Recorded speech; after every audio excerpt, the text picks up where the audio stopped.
Centre of dental treatment के मेरे सभी प्यारे दर्शकों का नमस्कार, हेलो, सत श्री अकाल, आदाब। आशा है आप सब लोग बहुत कुशल होंगे और जीवन का आनंद ले रहे होंगे। दोस्तों, आज हम बात करते हैं बच्चों के बारे में। अक्सर हम बच्चों को नज़रअंदाज करते हैं, जिसकी वजह से उनके दूध के दांतों में कभी ना कभी दिक्कत आती रहती है और हम सोचते हैं दूध के दांत गिरी तो जाएंगे।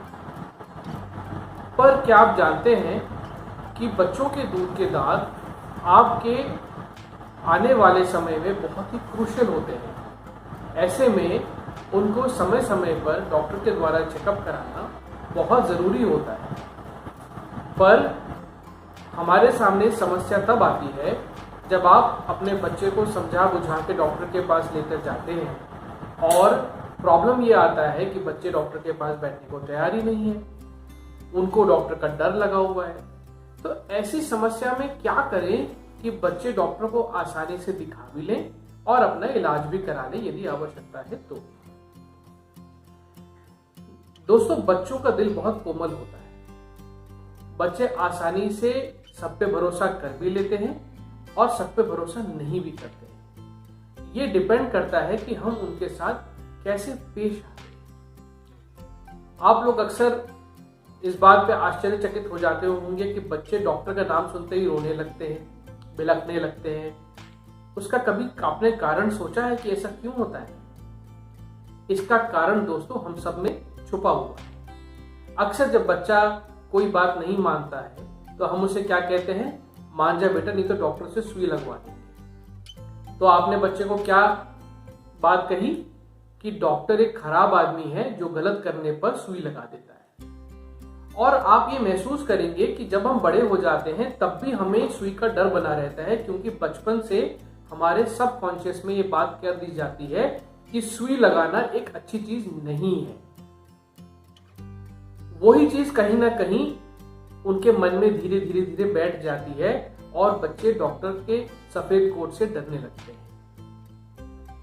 इसीलिए हमको ये चाहिए कि सबसे पहले तो उनके मन से ये भ्रम हटाएं कि डॉक्टर खराब होता है या जो डॉक्टर के औजार होते हैं वो खराब होते हैं। वो आपकी मदद करने के लिए।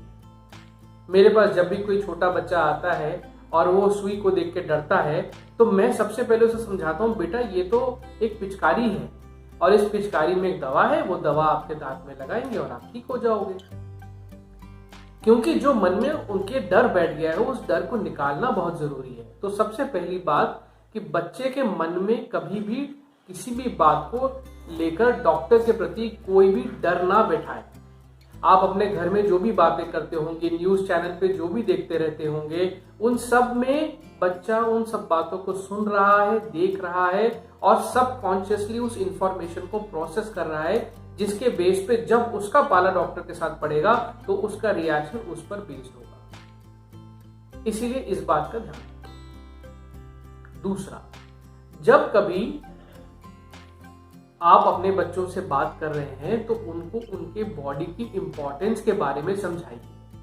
हम लोग बोलते हैं हैंड क्या है ये, फीट क्या है ये, हेड क्या है ये, लेकिन बच्चों को इसकी इंपॉर्टेंस भी साथ के साथ समझाना जरूरी है ताकि वो अपनी बॉडी के पार्ट्स को लेके कॉन्शियस रहें और उनकी देखभाल करने में कभी भी हिचकिचाएं नहीं।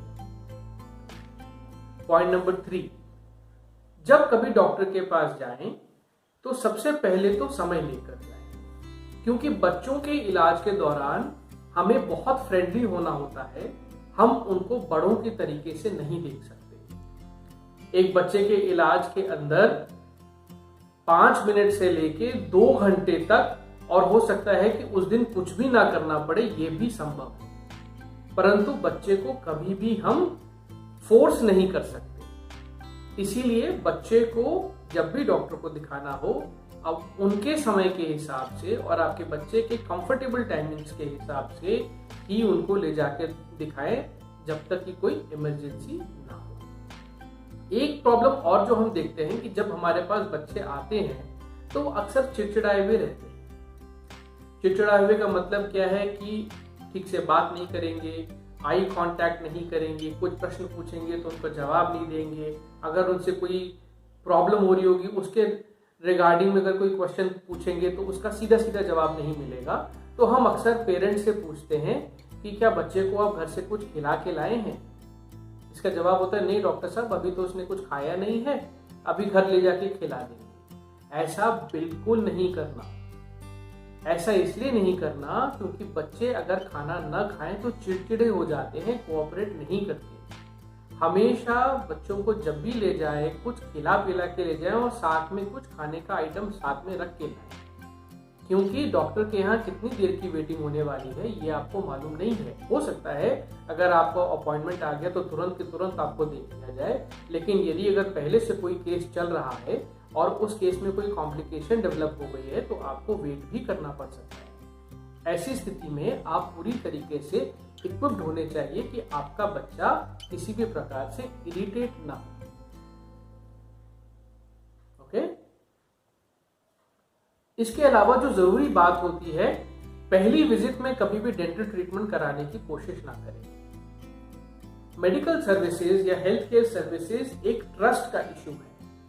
अगर आप अपने डॉक्टर पे ट्रस्ट करते हैं तो आप उनके हाथों में बिल्कुल सेफ फील करेंगे और वो चाहे कितना भी बड़ा प्रोसीजर क्यों ना करें आपको कोई दिक्कत नहीं होगी। लेकिन यदि आपको अपने डॉक्टर पे ट्रस्ट नहीं है तो आप उनके सामने मुंह खोलना तो दूर, सामने चेयर पे बैठते हुए भी डरेंगे। इसीलिए जब भी कभी बच्चों का कोई भी ट्रीटमेंट कराना हो तो सबसे पहले जरूरी होता है आपस में बॉन्ड का बनना। बच्चों का और जो ट्रीटिंग डॉक्टर है वो जब आपस में कंफर्टेबल हो जाए तभी बच्चे अपना मुंह उनके सामने खोलते हैं और उनके ट्रीटमेंट के साथ कोऑपरेट करते हैं। मेरे पास बच्चे आते हैं 1.5 साल के जो आज 10 साल 11 साल के हो चुके हैं और मैंने उन सबकी जर्नी देखी है कि जब वो पहले दिन आए थे तो मुंह खोलने से डरते थे या चेयर पे बैठते ही रोना शुरू कर देते थे। तो हम उनका 2-3 विजिट्स तक कोई ट्रीटमेंट ही नहीं करते थे। हम सिर्फ उनको बुलाते थे, उनको चेयर पे बिठाते थे, हेलो करते थे, एक स्टिकर लगाते थे उनके चेस्ट के ऊपर या एक शाबाशी का पैड दे देते थे और उनको घर भेज देते थे। थोड़ी मेहनत लगती है इसमें, पेरेंट्स के एंड पे भी, डॉक्टर्स के एंड पे भी, पर अगर हम ये चाहते हैं कि हमारा जो बच्चा है वो आगे जाके एक फियरलेस पेशेंट बने या उसको भविष्य में जब भी कभी हेल्थ केयर की जरूरत हो तो वो घबराए ना, तो हमको ये इनिशिएटिव लेना पड़ेगा कि बच्चे मेंटली फ्री हों, बच्चे ट्रस्ट करना सीखें और जब वो ट्रस्ट करना सीखेंगे तो वो ट्रीटमेंट भी करवाएंगे। Last but not the least, rewards. बच्चों का जब भी कोई ट्रीटमेंट कराते हैं और उसके बाद जब उनका ट्रीटमेंट खत्म हो जाता है तो हमेशा इस बात का ध्यान रहे कि डॉक्टर या आप एज अ पेरेंट उनको किसी ना किसी तरीके से रिवॉर्ड करें। रिवॉर्ड करने का मतलब ये हो गया, जैसे मैंने अभी आपको एग्जांपल बताया कि जब अब मैं अपने पेशेंट्स को देखता हूं और छोटे बच्चे आते हैं मेरे पास या बड़े बच्चे आते हैं तो मैं किसी न किसी माध्यम से उनको रिवॉर्ड करने की कोशिश करता हूं ताकि उनके अंदर एक पॉजिटिव रीइंफोर्समेंट क्रिएट हो कि ट्रीटमेंट्स आर गुड, मुझे कोई प्रॉब्लम नहीं हुई है और डॉक्टर मेरा ख्याल करने वाला है या मैं डॉक्टर के हाथों में सेफ हूँ।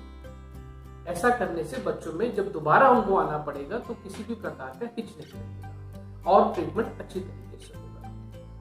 तो दोस्तों, यदि इन सब बातों का आप अच्छे तरीके से ध्यान रखेंगे तो मुझे लगता है कि आपके बच्चे अच्छे तरीके से ट्रीटमेंट कराएंगे।